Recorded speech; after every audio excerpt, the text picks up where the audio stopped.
brought to you by YY ज्ञान ज्योति। यसको coupon चमत्कारी छ। YY ज्ञान ज्योति पुस्तकालय, शिक्षित नेपाली, समृद्ध Nepal. Life is so sleek in my kitchen.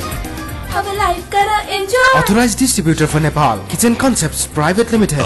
Breeze Cement, solid technology ले बन्छ solid cement.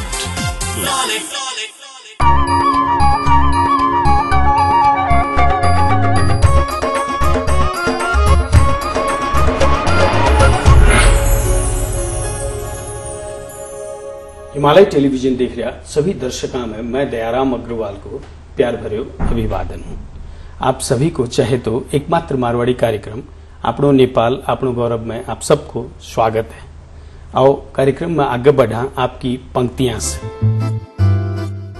आपकी पंक्तियां। न तुम दूर जाना न हम दूर जाएंगे, हम अपने अपने वादे निभाएंगे। अच्छा लगेगा जिंदगी का ये सफर, आप वहाँ से याद करना हम यहाँ से मुस्कुराएंगे। आजकल टैलेंट दिखाने के लिए बहुत आसान हो गया है। टेलीविजन शोज में रियलिटी शो बहुत सा हुआ है, जिसके कारण से छुपेड़ा टैलेंट बहुत बारना आवा है। भारत का विभिन्न चैनल में आप लोग टैलेंट शो देखता आया हो। उनमें से एक तो छोटे उस्ताद सीजन 2 की विजेता आकांक्षा शर्मा आज अपनी अतिथि है। उना से परिचय कराने से पहले आओ देखा उना का कुछ परफॉर्मेंस जो वे भारतीय गणतंत्र दिवस के अवसर में नेपाल आया उस समय में दिया था। Indian citizens association of Nepal के निमंत्रणा में नेपाल आईडी टाइम को यो परफॉर्मेंस।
आप लोगों ने मैं उना से परिचय करा रही हूँ और उना से विविध विषय में बातचीत करांगा। कार्यक्रम में आपका स्वागत है। Thank you. छोटी उम्र में आपने प्रेरणा कहीं मिली ये कंपटीशन में लागने की, या यो कहूँ कि घरवाला की इच्छा पूरे करने के लिए इन तरफ लाग गया? शुरू से जब मैं छोटी ही तो पापा ने बड़ा शौक था कि वो मना गानों सिखावे और तो छोटी ही थी। आई थिंक क्लास 2nd या 3rd में थी। तो यहीं मैं लोग बैठा था तो मैं लोग डांस कोई कर रहा है, कोई गाना गा रहा है, तो मैं यहीं गुनगुना रही ही। पापा मैंने शुरू से ही गानों सिखाता है ताकि बेटा वो गानों है इन्हें सुन, तो मैंने फॉलो करती। तो एक दिन यहीं मैं लोग सब बैठा था तो मैं यहीं गुनगुना रही थी। तो पड़ोस में हमारा कोई एक संगीत के गुरुजी आए रहे थे, तो उन्होंने सुना। देन पापा को मैं बोला कि ताकि बेटी की आवाज़ बहुत ही चोखी है, बहुत मीठी है, सुरीला गावा है, तो थे इन्हें सिखाओ। तो ऑब्वियसली पापा he was quite happy that time, उनके लिए तो बहुत अच्छी बात थी। तो तभी मैंने वहीं से सीखना शुरू किया और ऐसे ही रैंडमली गुनगुनाती रहती थी, तो मैं सुन सुन के गानों कॉपी करती ही गाती थी, मैं डांस भी करती थी, तो सीखना शुरू हुआ। लकीली बीके 1-2 महीना के बाद ही कोई कंपटीशन हो राजस्थान में, जयपुर में हो रहे थे, तो मैं मन गुरुजी बोला कि तू भी भाग ले, तू भी जा। तो मैं भी बोली कि चलो ठीक है भाई, एक बार कोशिश कर रहे हैं, क्योंकि तैयारी कुछ नहीं था, इट वाज हार्डली 1 महीना हुआ था सीखते हुए। तो आई थॉट कि हाँ चलो मैं भी ट्राई करके देखती हूँ। तो मैं गई बैठा, मैं गानों गाई और पहली ही कोशिश में मैंने पहलो प्रथम पुरस्कार बैठे मिलो। And that time I was 9 years old, हाँ सिर्फ 9 साल की थी। उसके बाद से कंटिन्यूटी में आया म्यूज़िक, मैं सीखती गई, काफ़ी अपॉर्चुनिटीज़ आने लगे, काफ़ी कंपटीशन में गई। लकीली जितने कॉम्पिटिशन्स में जाती मैं जीत कर आती, और ऐसे करते करते एक बार मैं एग्ज़ाम की तैयारी कर रही थी। मैं मम्मी को ज़्यादा झुकाव पढ़ाई पे तो कि नहीं पहले पढ़ना है, पापा को हमेशा तो कि नहीं पहले तू गानों पे ध्यान दे, इन पे अपना फ्यूचर कोशिश करो, जस्ट राइट। तो झगड़ा काफ़ी होता था मम्मी पापा का इस बात को लेके कि नहीं मम्मी के according concentrate on, focus on study, पापा के अकॉर्डिंग नहीं पढ़ाई तो चलो चलती रहती, साइड में तू कुछ और भी कर, तो तारो प्लेटफॉर्म खुल सी टाइम पे जाके तने कोई मौका मिले तो तू बी में भी ट्राई कर। तो किया मैंने। जीतने के बाद माँ को रिएक्शन किए थे? फिर तो नहीं, अब तो ठीक है बेटा, आप पढ़ाई साइड में रखो। अब इसी वो काफ़ी खुश थी वो। और उसके बाद कभी क्लैश नहीं हुआ घर पे कि नहीं तने पढ़ना है, तने गाना गाना है। फिर दो मम्मी पापा का सपोर्ट दोनों का इक्वली गाने पे ही रहा। आज तक पढ़ाई में कितना हैम्पर है या चीज से? पढ़ाई हमारी काफ़ी हैम्पर हुई। 2 साल तक मैं 10th का एग्ज़ाम नहीं दे पाई। हमेशा मेरे क्लास के सारे कॉलेज में पहुंच गए, कोई फर्स्ट ईयर कोई सेकेंड ईयर, मैं अभी तक 12th में अटकी पड़ी हूँ। होपफुली इस साल मेरा 12th हो जाएगा अगर मैं पढ़ पाई या मैं एग्ज़ाम अटेंड कर पाई। तो पढ़ाई काफ़ी हैम्पर हुआ, बट इट्स फाइन क्योंकि आगे मैं काफ़ी कॉन्सर्ट्स कर रही हूँ। मैंने फिर छोटे साथ के बाद एक दूसरा टीवी रियलिटी शो किया, उसका नाम था जो जीता वही सुपरस्टार। तो उस पर भी मैंने पार्ट किया और उसमें आई वॉज द यंगेस्ट, मैं सबसे छोटी थी उस पर। बाकी सारे सिंगर्स काफ़ी बड़े बड़े, काफ़ी सीनियर थे। उसमें भी मैं टॉप 3 में I was the second runner up of the show.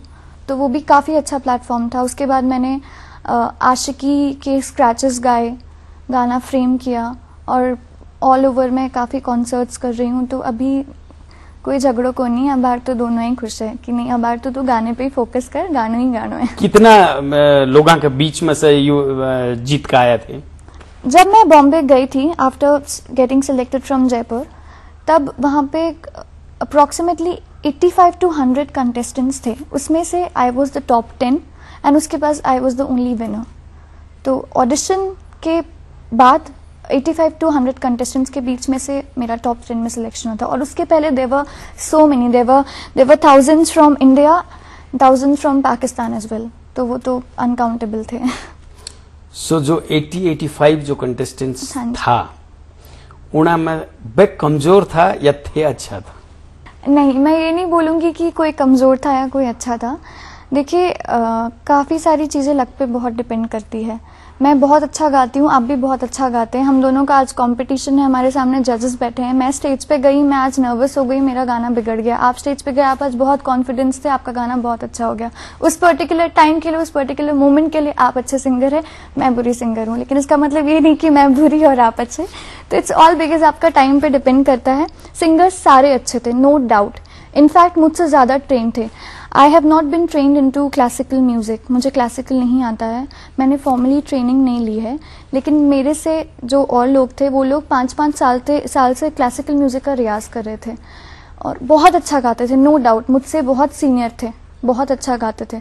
तो अब ये कहना चाहते हो कि लक फेवर्ड? शायद उस दिन मेरा दिन अच्छा था उनसे ज़्यादा, तो मैं जीत गई।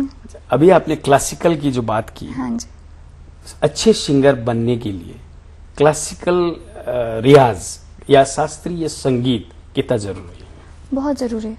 तो फिर आगे चल के अच्छे सिंगर बनने के लिए वो कोशिश नहीं कर रहे हो? नहीं, मैं बताती हूँ। इसमें 2 चीजें होती है। एक होती है कि आपका बैकग्राउंड म्यूजिक है, आपके your family, your ancestors they are musician, तो वो आपको शुरू से ही उस हिसाब से सिखाते हैं। मेरे साथ क्या हुआ, मेरे पापा शौकीन है, he is a music lover, he is a music lover, he is a good listener, ठीक है। तो उनको नहीं पता था, मेरी मम्मी जो है शी इज अ टीचर, तो वो एकदम एजुकेशनिस्ट हो गई है, एकदम एंटी पार्टी है कि मम्मी का है तो कि बेटा 90% लाना है, पापा का कहना है कि बेटा तू पास हो जा, वो बहुत है। तो ऐसा हुआ, पापा को सिर्फ क्रेज था कि नहीं इसको कुछ सिखाना है। पर जहां मैं रहती थी that was a very small place, I used to live in Sikar Rajasthan में है, और वहां पे उस टाइम कुछ ऐसे कुछ वो नहीं था, उतना कुछ हमें नॉलेज नहीं था कि हमें कौन म्यूजिक सिखाएगा क्या। तो एक जो गुरुजी जो मेरे स्कूल के टीचर थे, मैंने उन्हीं को हायर किया कि गुरुजी आप ही मुझे सिखाइए। तो उनका भी क्या था कि वो गाते और मैं उनको फॉलो करती, कुछ थ्योरिकली कुछ फॉर्मली ट्रेनिंग नहीं था। और लक मेरा अच्छा था, किस्मत मेरे साथ थी कि ऐसे ही करते करते सुन के मैं काफी हद तक संगीत को समझने लगी। और अभी ये है कि मैं सेमी क्लासिकल आराम से गा लेती हूँ, लेकिन ऑब्वियसली इसका डिसएडवांटेज है, मुझे क्लासिकल म्यूजिक सीखना है, तो इसके लिए मैं अभी जयपुर शिफ्ट हुई हूँ। और जयपुर में मैंने recently, I think a month before, I have started my classical music training, which is very difficult. पर मैंने शुरू किया है, तो होपफुली मैं वो भी सीख जाऊंगी। हम लोग बातें तो आगे फिर करेंगे, अभी ब्रेक में जाने से पहले 4 लाइनें कुछ अपनी पसंद की हमारे दर्शकों के लिए। केसरिया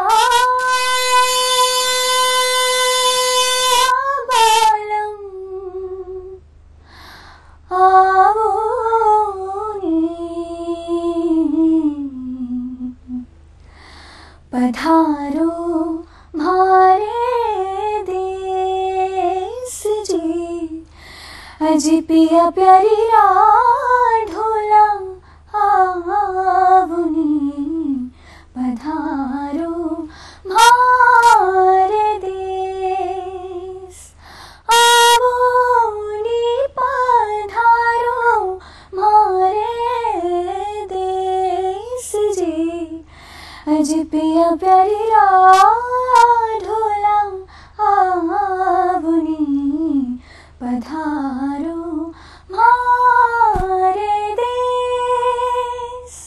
धन्यवाद। एक ब्रेक लेवा हाँ आप, फिर आगे बढ़ा। Sure. दर्शक वृंद, एक छोटो सो ब्रेक ले रहा हाँ, लेकिन ब्रेक में जाने से पहले ये हफ्ता को दर्शक प्रश्न एक बार। यो हप्ताको दर्शक प्रश्न, चिना हराएको मान्छे कसको आत्मकथा हो? Option A Madan Krishna Shrestha, option B Vinod Chaudhary, option C Vijay Kumar Pandey र अप्सन डी हरिवंश आचार्य। दिएका अप्सनहरू मध्ये एन टाइप गरी स्पेस दिनुहोस् र एबीसी वा डी मध्ये कुनै एक टाइप गरी 4004 मा एसएमएस गर्नुहोस् र विजेता भई पाउनुहोस् आकर्षक उपहार। प्रत्येक हप्ता 5 जनालाई वाइवाई को गिफ्ट ह्याम्पर, सेन्चुरी कुरमुरेको गिफ्ट ह्याम्पर प्रत्येक हप्ता 5 जनालाई, कलर्स मोबाइल X18 हिरो प्रत्येक 2 हप्तामा 1 जनालाई, सीजी को हटपट प्रत्येक महिना 1 जनालाई, विभिन्न विशेषता भएको IFP को माइक्रोवेभ ओभन प्रत्येक महिना 1 जनालाई पनि।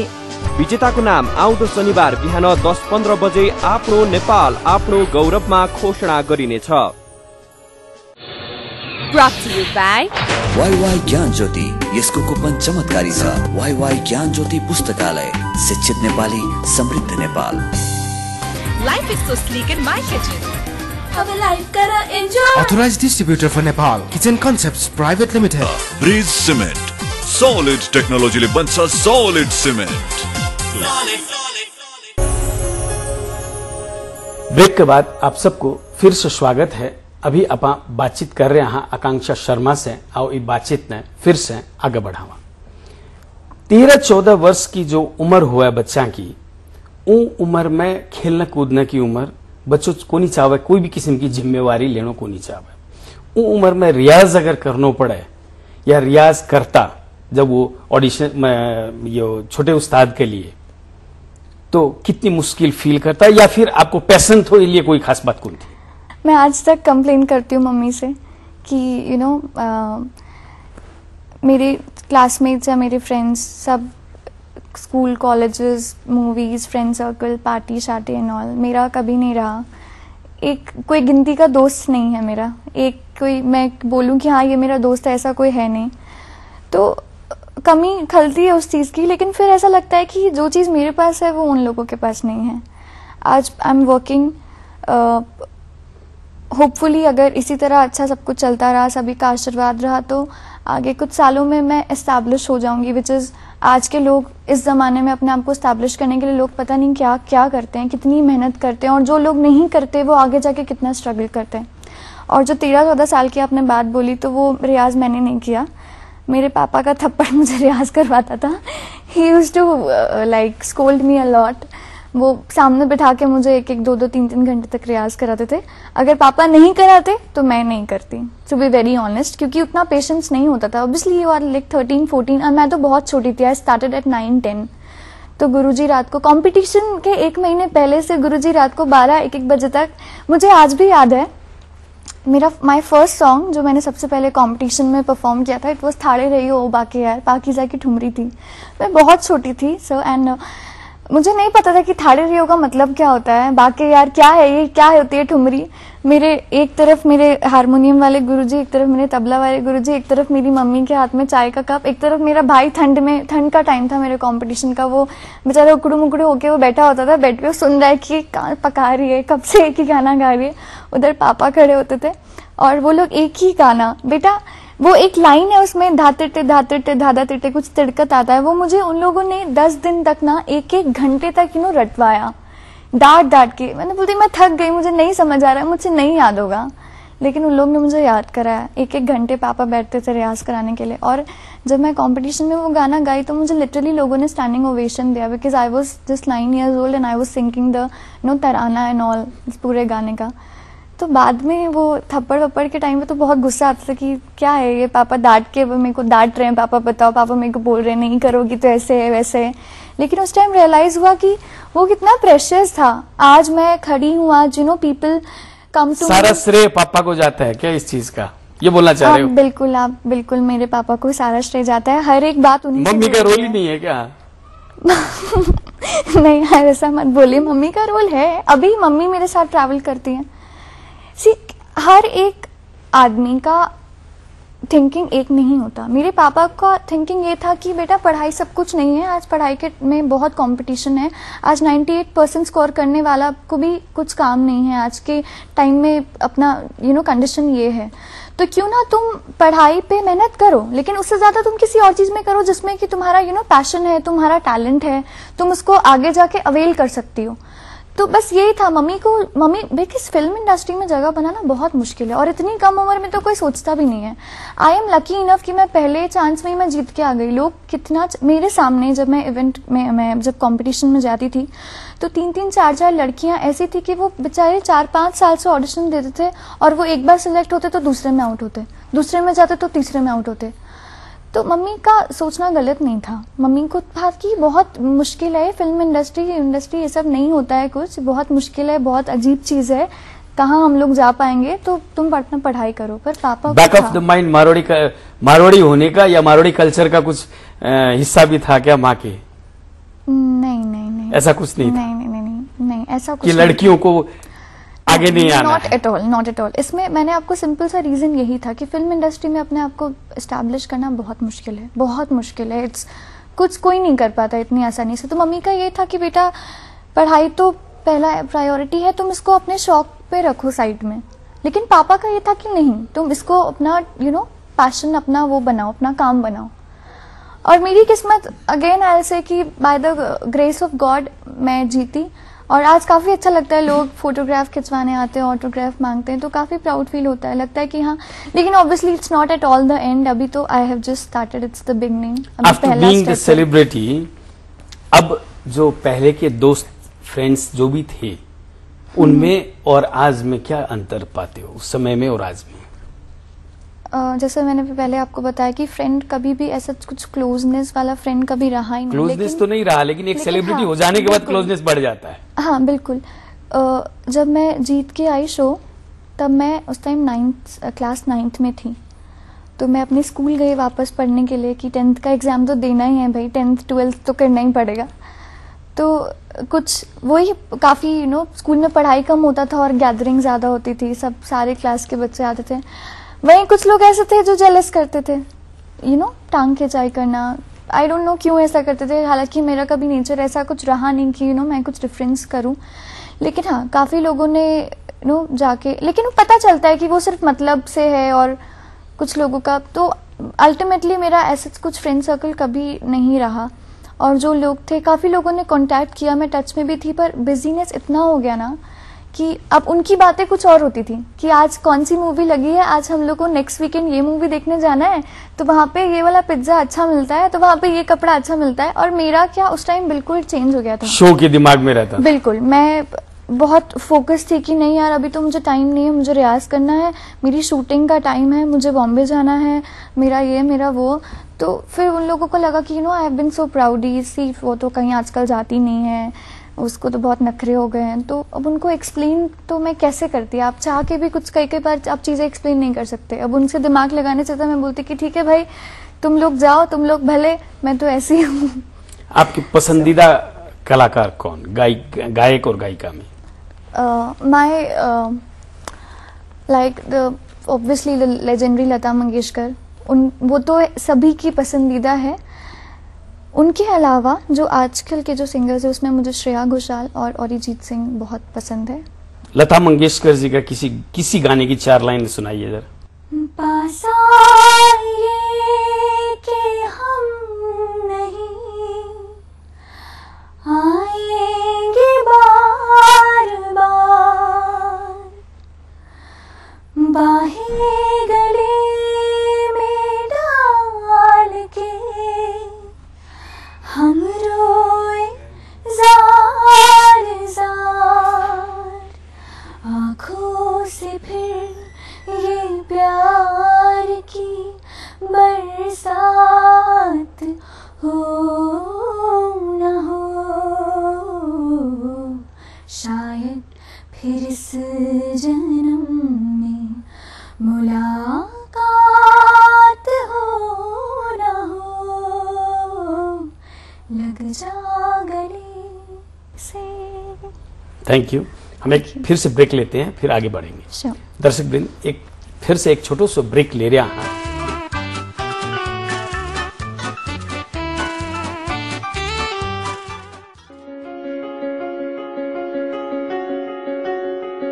यो हप्ताको दर्शक प्रश्न, चिना हराएको मान्छे कसको आत्मकथा हो? Option A Madan Krishna Shrestha, option B Vinod Chaudhary, option C Vijay Kumar Pandey र अप्सन डी हरिवंश आचार्य। दिएका अप्सनहरू मध्ये एन टाइप गरी स्पेस दिनुहोस् र ABC वा D मध्ये कुनै एक टाइप गरी 4004 मा SMS गर्नुहोस्। Brought to you by WaiWai ज्ञान ज्योति, यसको कुपन चमत्कारी छ। वाईवाई ज्ञान ज्योति पुस्तकालय, शिक्षित नेपाली, समृद्ध Nepal. Life is so sleek in my kitchen. अब लाइफ करा enjoy. Authorized distributor for Nepal, Kitchen Concepts Private Limited. Bridge cement, solid टेक्नोलॉजीले बन्छ सॉलिड सिमेन्ट। ब्रेक के बाद आप सबको फिर से स्वागत है। अभी आप बातचीत कर रहे हैं आकांक्षा शर्मा से, और इन बातचीत ने फिर से आगे बढ़ावा। अब जीवन में आगे का लक्ष्य क्या? सबसे फर्स्ट प्रायोरिटी है प्लेबैक सिंगर बनना, जो होपफुली मैं अचीव कर लूंगी एक अपना खुद का गाना एल्बम कब बना रहे हो? क्रिएट चीजें सिर्फ एक अकेला इंसान नहीं कर सकता, जब तक उसको सपोर्ट नहीं मिलता, उसके साथ के लोग नहीं मिलते। तो मैं भी खोज में लगी हूँ कि मुझे कोई ऐसा मिल जाए, जैसे कि मेरा म्यूजिक अरेंजर मुझे मिले, कोई प्रॉपर कंपोजिशन वाला मुझे मिले। तो I am in search of that. जिस दिन मुझे वो लोग मिल जाते हैं जिनकी मुझे ज़रूरत है, उसके बाद जब मेरा पूरा हो जाता है, पूरा वो क्रिएटिविटी एक एक प्रॉपर एक बॉक्स में आ जाता है कि अभी इट्स डन, अभी इसको बाहर निकालना है, उस दिन मैं डेफिनेटली अपना एल्बम। जिस दिन आप विनर बनी थी, मोस्टली रियलिटी शोज में देखने को मिलता है कि विनर्स के लिए जजेस बोल देते हैं कि आपको मैं अपनी फिल्म में चांस दूंगा, हाँ। या ऐसा है वैसा है। आपके साथ ऐसा मुझे भी बोला है one of the very big name in the Indian film industry, mister Mahesh Bhatt, उन्होंने मुझे कमिटमेंट किया है। और मैं जहाँ तक जानती हूँ इंडस्ट्री को, मैं जहाँ तक उन्हें जानती हूँ, मेरे उनसे काफ़ी अच्छा टर्म्स है। I am sure he will give me the chance. और अपने मारवाड़ी समाज में स्पेशली माँ बाप ये चाहते हैं कि और लड़कियों के फिर उसमें केस में कि अब तने तेरो ब्याह करना है, अब ये सब फालतू धंधा में को नहीं लागनो। आपके साथ ऐसा होता है? नहीं नहीं नहीं, अभी कहाँ, अभी तो ऐसा कुछ नहीं होता है। तो फिर मैं इसको ऐसे पूछूं कि career and marriage, which you will choose?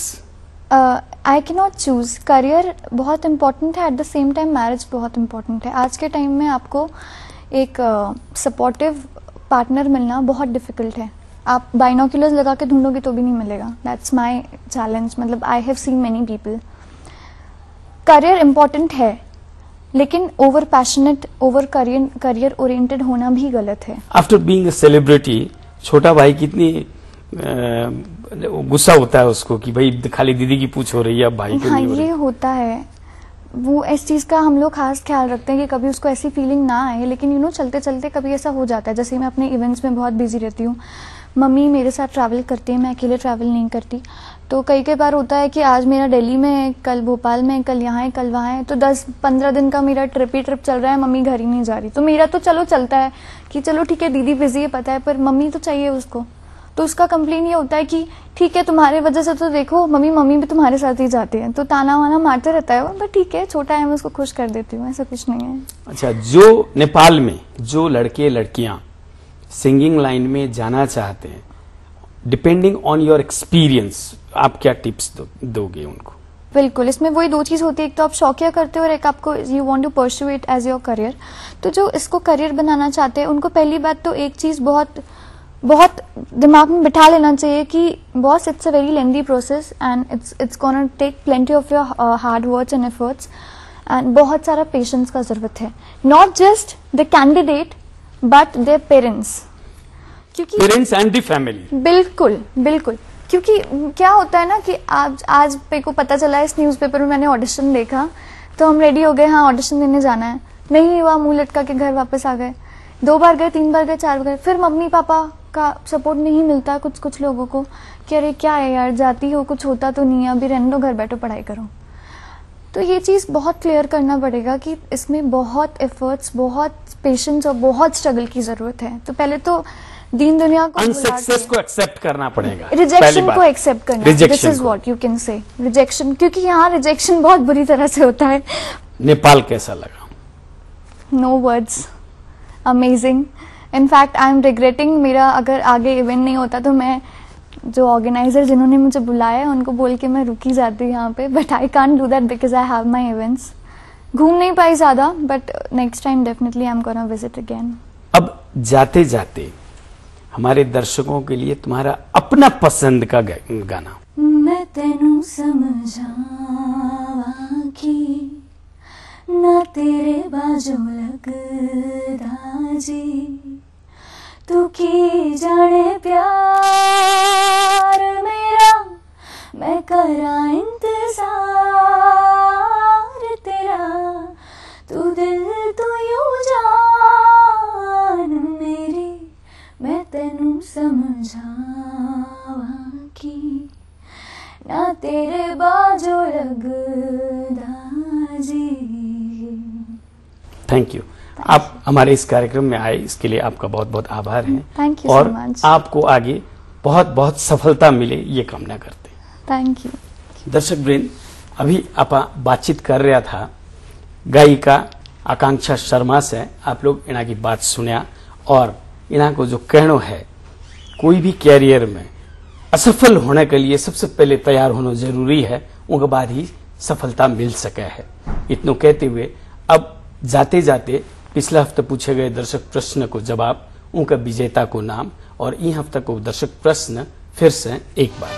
गत हप्ता सोधिएको प्रश्न, हालै कुन देशका राष्ट्रपतिले भारत भ्रमण गरेका हुन्? Option A Afghanistan, option B Saudi Arabia, option C Pakistan र अप्सन जी अमेरिका।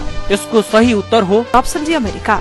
दर्शक प्रश्नको भाग्यशाली विजेता भई वाईवाई को गिफ्ट ह्याम्पर पाउन सफल 5 SMS कर्ता हुनुहुन्छ 98 089 40 382, 98 41 28 67 71, 98 032 19 657, 98 41 17 90 31, 98 083 13 6 81, सेन्चुरी कुरमुरेको गिफ्ट ह्याम्पर पाउन सफल 5 SMS कर्ताहरू 9841 56 36 17 9841 19 54 74 98460 39 7 29 9843 53 58 04 98 032 41 468।